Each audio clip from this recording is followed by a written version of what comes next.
Hey, what's up, everybody? Mr. Dan here. And today I would like to just talk about the career of the late, great, unfortunately now deceased Matt Clark, a really solid character actor. One of those actors where when you saw his face, you went, hey, it's that guy. Now, this book is from a while back. This is from 2005. But still, I can't believe he's not in this. I thought for sure he'd be in this book, and then I would read you the little passage that he's in, but he's not in here. I think he certainly would have warranted being in a book like this. They have different categories: the army, the backwoods, the big city, the courtroom, the gentleman's club, the precinct, the school, the studio. A lot of actors sort of got typecast into certain types of roles. I would have put him probably in the backwoods, even though he did a variety of roles for sure. He was in a number of Westerns. I got a few of them here. I think I have I went through my collection and pulled out every movie I have that has Matt Clark in it. I probably missed a few because he was that kind of actor. But we're going to go through his whole career right now. And obviously you saw the thumbnail. You saw the opening of the video, so you know what he looks like. So hopefully you've just made a connection to a movie that he was in.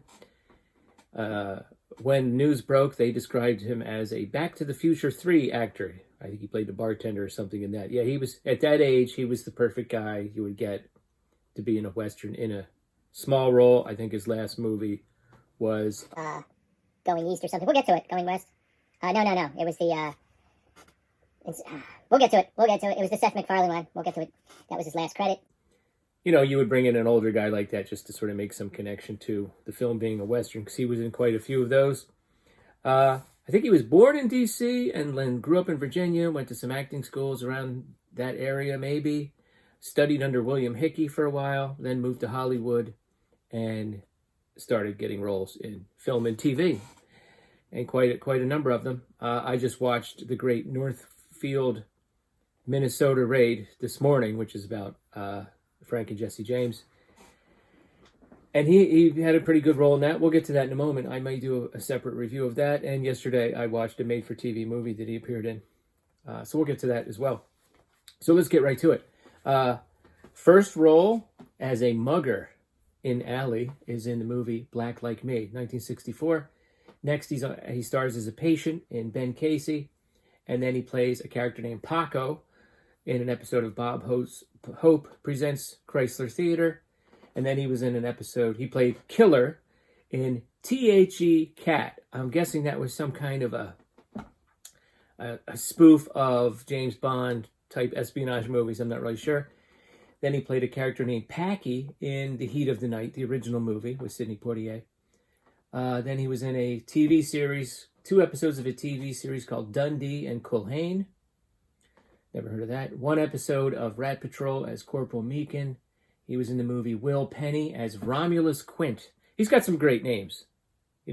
Sorry about the lights, guys. It's just, I got to call PSE&G today and get this fixed. But some of the names of these character actors, I've always enjoyed just reading their names. Will Penny sounds familiar. I don't know who was in that, but I think I did want to see it. Death Valley Days as Montana Joe. See, I told you. 1 episode of that. NYPD, this is from a series from the 60s, not the one you're thinking of.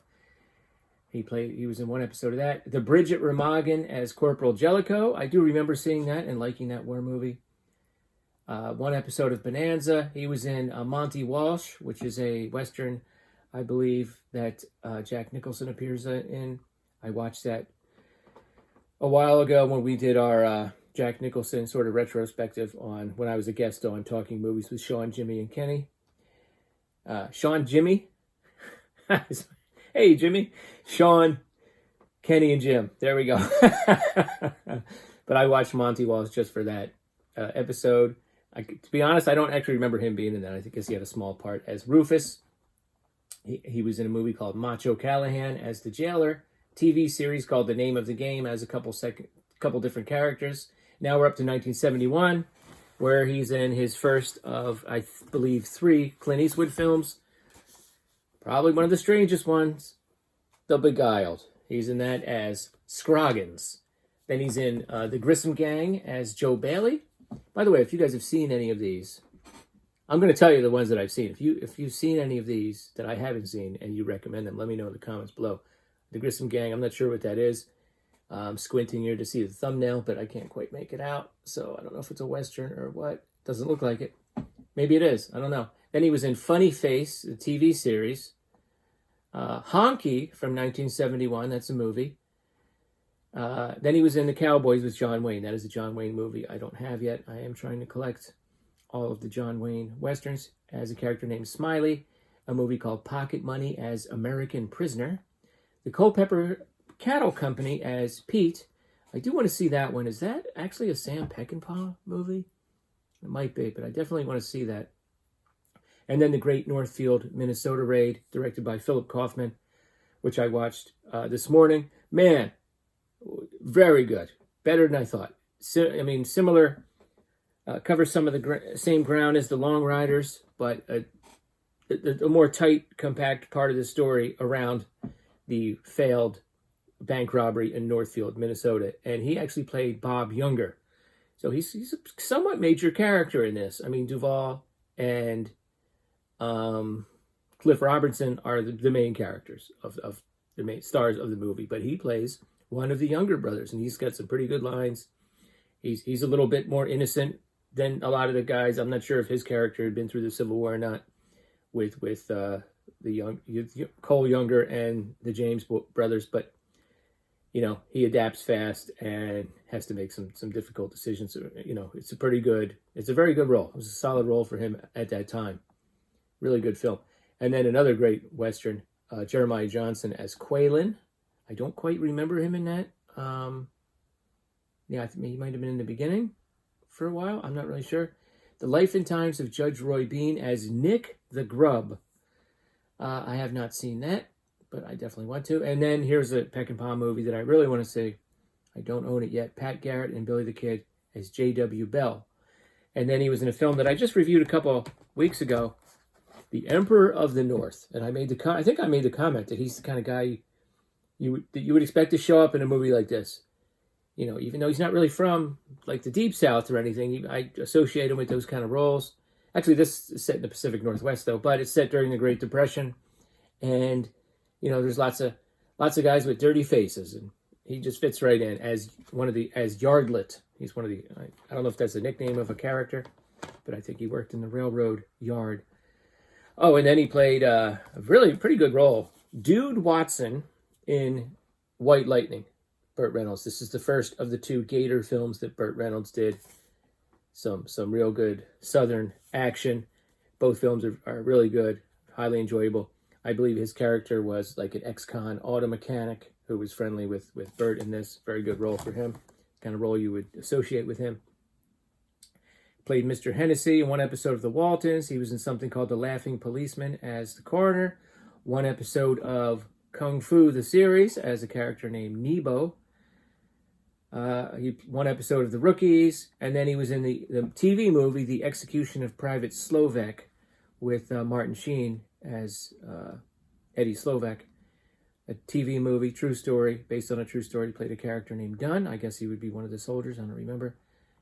And then he was in a TV movie, Melvin Purvis G-Man, as Charlie Parlmetter. I guess that was one of the bank robbers, the bad guys, I'm not really sure. And then a sci-fi movie, I believe it's a sci-fi movie with George Segal, The Terminal Man. He played Gerhardt in that. And then another TV movie, The Great Ice Ripoff as George, or Georgie. And then then he plays Buffalo Bill Cody in a TV movie called This Is the West That Was. I'll have to check that out. And then another TV movie, this looks pretty good, looks like a Western. No, I think it looks more like an organized crime. Yeah, the Kansas City Massacre. I wonder if that has to do with Al Capone. Was that? No, I don't remember. But as Vern Miller, I think that's one of the famous bank robbers of the era. Hearts of the West as Jackson. I don't remember what that was about, but I think that's a romantic Western deal. Second Clint Eastwood film, the great outlaw Josie Wales, towards the end when they come into that dusty bar that's ran out of alcohol and dreams and hopes. He's the bartender, and Clint brings in some whiskey and some beer, and they have themselves a little party, and then the bounty hunters come in and almost spoil it. But he's the guy that goes, when John Chandler comes in and says, "I'm looking for Josie Wales," Matt Clark's the one that says, "What do you have?" He doesn't really understand the gravity of it. And then you get to see his reaction when the guy leaves. Like, everyone's like, "Phew," but then he comes back. So he's got a couple scenes in it. And then he's in a movie called Vengeance that looks like a Western from 1976 with Lee Van Cleef and Jim Brown, where he plays Grover.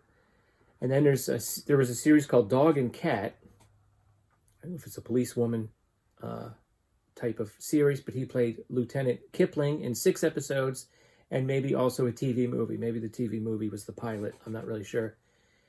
Then he's in something called Outlaw Blues as Billy Bob. You see, I mean, just based on his names, he would be in the backwoods category, I think, in that book. Then a TV movie, Lacey and the Mississippi Queen, as Reynolds. Then he was in The Driver, Red Plain Clothesman, so an undercover cop. Man, I gotta see The Driver. I like car movies. Lucan, the TV series, as Jake Jones. The Magical World of Disney, 1 episode. 3 different characters on Little House in the Prairie, or maybe 2 characters in 3 different episodes, which takes us up to 1979. He plays a character named Spider in Dreamer.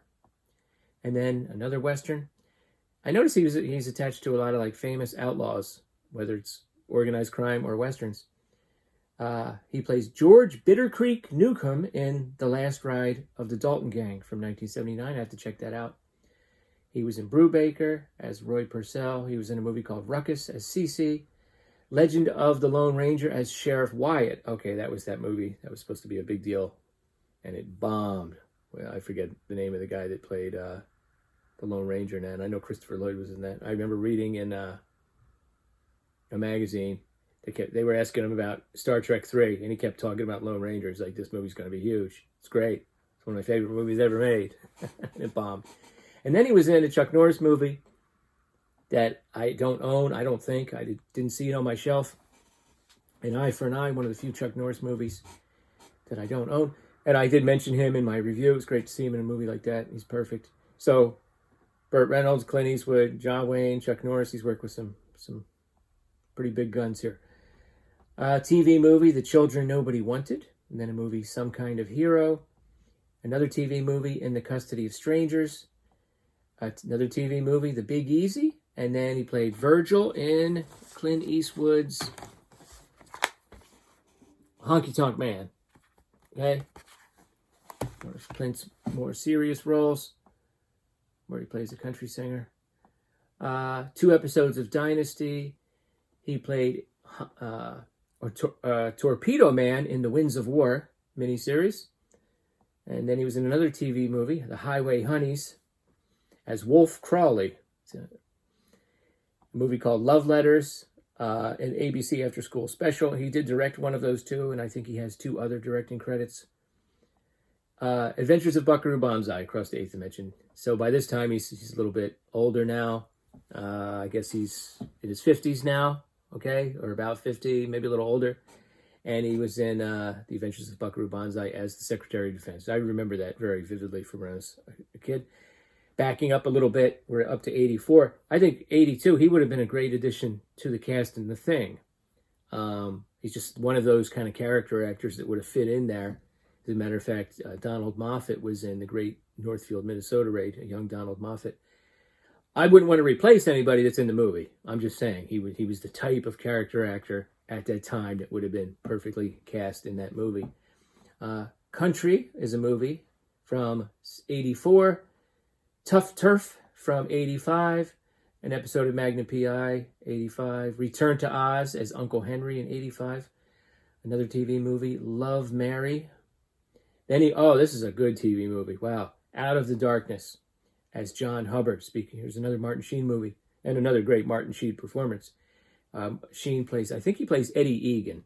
And Eddie Egan himself, who, is one of the policemen that the French Connection was sort of based on. I think he was a consultant on that film. This is about the hunt for, what's his name? The Son of Sam killer. And Martin Sheen has a great job in this movie. He just wants to catch this guy. He gets very strung out. And I don't quite remember Matt Clark's role, but I'll definitely have to rewatch that one. One episode of Hardcastle and McCormick. Then he was in the movie Let's Get Harry, also with Duvall and crazy Gary Busey as Walt Clayton. I don't remember him in it. Then a TV movie, and I believe this is with Tom Selleck, The Quick and the Dead, the TV movie, not the one that came later, as Doc Shabbat. CBS Summer Playhouse as a character named Matt. Well, that's not very original. And then he was in The Gambler Part 3. The legend continues with Kenny Rogers. I actually want to see all those movies as Sergeant Grinder. Then he's in War and Remembrance, another TV miniseries, as Chief Clark. So he played a character named Matt, and now he's playing a character named Chief Clark. Okay. Another CBS school break special as a pawn shop clerk. Terror on Highway 91 TV movie. Jim Warren. I got to see that one. I love all those made-for-TV movies, especially the ones that were like Duel and other movies. There's a few of those where somebody was chasing somebody else. Those are always pretty good. Midnight Caller TV series. House 3, The Horror Show as Dr. Tower. I did just watch that a little while ago. Not the most memorable film, perhaps, but I did remember seeing him in there. Blind Witness, the TV movie, as Lieutenant Shapper. Yeah, a lot of law enforcement roles in his career as well. Here we go. Back to the Future 3 as bartender from 1990. Cadence, which I believe may have had Charlie Sheen, so Martin Sheen's son. Class Action, I guess he was the judge in Class Action. I remember that.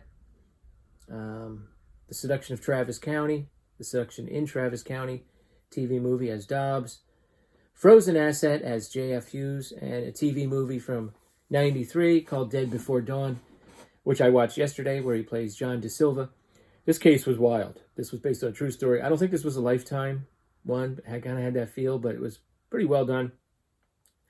It's about a woman who was married to this abusive jerk-off, and when she tried to divorce him, he basically put a hit out on her, and there was a bunch of shady characters in the middle, and they couldn't quite get him on everything that they wanted, but it was one of those cases. As soon as the movie was over, I had to read about it. It was just so wild. There was some really shady characters involved in that, and they had to time it so they would arrest him when he did not have custody of the kids. And likewise, he was trying to time the hits when he did have custody of the kids, so he wouldn't be a suspect. But really good movie. Matt Clark played the father of the woman who was the target of this assassination. So he, from the start, hadn't been happy about her marrying this jerk, and he was, sometimes he was like very grandfatherly with the kids, other times he was very curmudgeonly, and then at the end, the FBI kind of come in and tell him what's going on and say, we need your help.